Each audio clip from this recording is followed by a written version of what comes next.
ஒரு டவுனில் ரோட்டோரத்தில் ஒருத்தர் வண்டியை கொண்டு போய் நிப்பாட்டிட்டு அப்படியே பொருள்களை வாங்கிட்டு அவருடைய காரை நோக்கி நடந்து வந்துட்டுருக்காரு.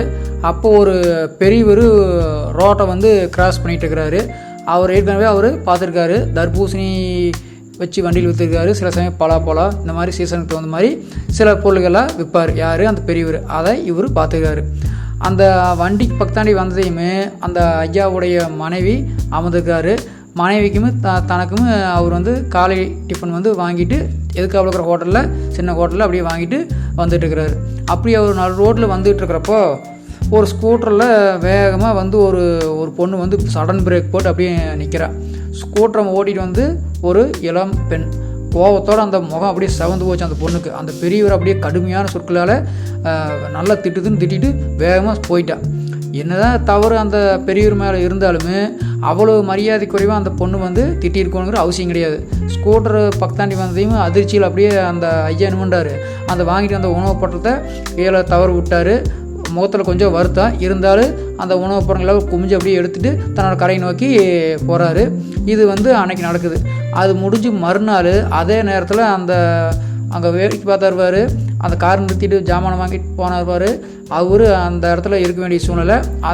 அவர் வந்து அந்த பலாச்சோலைகளெல்லாம் வந்து அந்த பெரியவர்கிட்ட போய் வாங்கிட்டு இருக்கிறாரு. அவருக்கு வந்து அந்த பலாச்சோலைகள் பூரா கவரில் போட்டு கொடுத்துட்டுருக்கிறப்போ யாரும் அந்த பெரியவர் கொடுத்துட்டுருக்கிறாரு.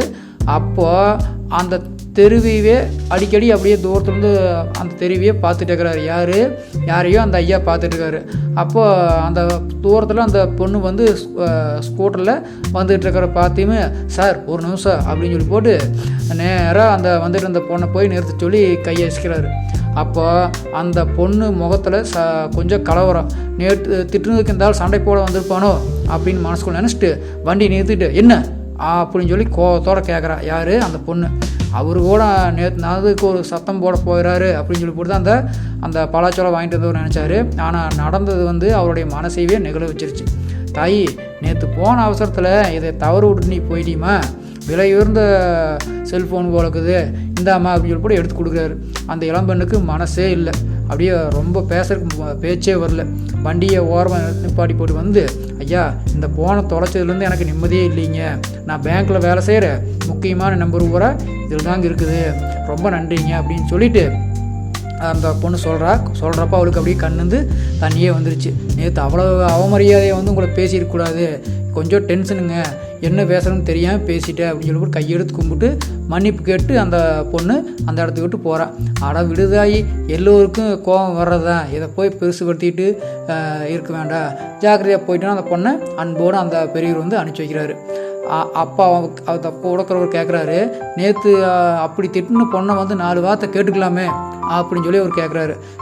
அதுக்கு அந்த ஐயா சொல்கிறாரு, சின்ன பொண்ணு சார், இன்னும் கல்யாணம் காட்சி குழந்தைன்னு ஆளை விருட்சமாக வளர வேண்டிய பொண்ணு சார். அந்த பொண்ணு வயசாகி பக்குவம் வந்தால் எல்லாம் சரியாயிடும் சார். எனக்கு பேத்தி வயசு இருக்குது அந்த பொண்ணுக்கு. என் பேத்தியாக இருந்தால் நான் சண்டை போடுங்கண்ணா, நல்லா இருக்குது சார்.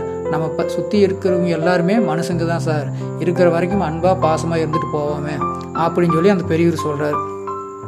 இப்போது இந்த கதை மூலிமா நம்ம தெரிஞ்சுக்க வேண்டிய விஷயம் என்னென்னா, நம்ம இருக்கிற சூழ்நிலை, நம்ம கிட்ட இருக்கிற கோபம், இது எல்லாத்தையும் மட்டுமே காட்டி எரிஞ்சு விழக்கூடாது. யார் எந்த சூழ்நிலை இருந்தாலும் நாம் நல்ல மனிதத்தன்மையோட பண்பாக நடந்துக்கணும். நம்ம கோபத்தை மற்றவங்க மேலே காட்டி அவங்கள காயப்படுத்தக்கூடாது. அப்படி காயப்படுத்தினா இந்த மாதிரி நல்ல உள்ளங்கள் பாதிக்கப்படும். அதே சமயம் அது நமக்குமே கெட்டதாக வந்து முடிஞ்சிடும் அப்படிங்கிறத நல்லா தெரிஞ்சுக்கணும்.